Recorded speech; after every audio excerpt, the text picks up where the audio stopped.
Hello, Lake Wales. You're listening to Just a Thought, life-changing insights from God's Word for your weekdays, brought to you by the pastors of High Point Church.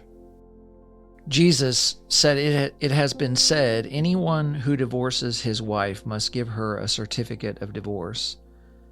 But I tell you that anyone who divorces his wife except for sexual immorality makes her the victim of adultery, and anyone who marries a divorced woman commits adultery.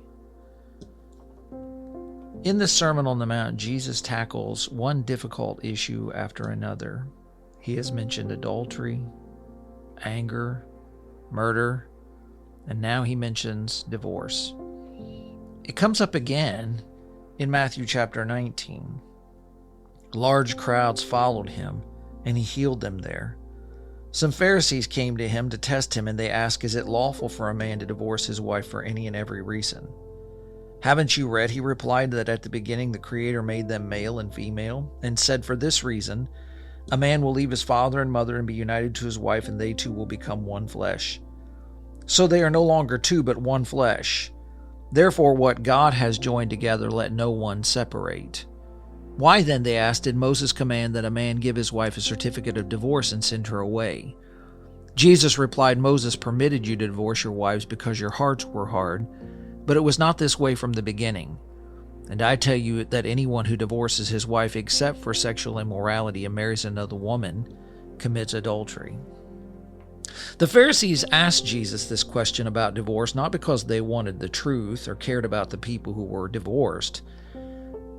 They ask it to test him or to trap him. And the subject can feel like a trap because it's so controversial or personal. Jesus avoids the trap.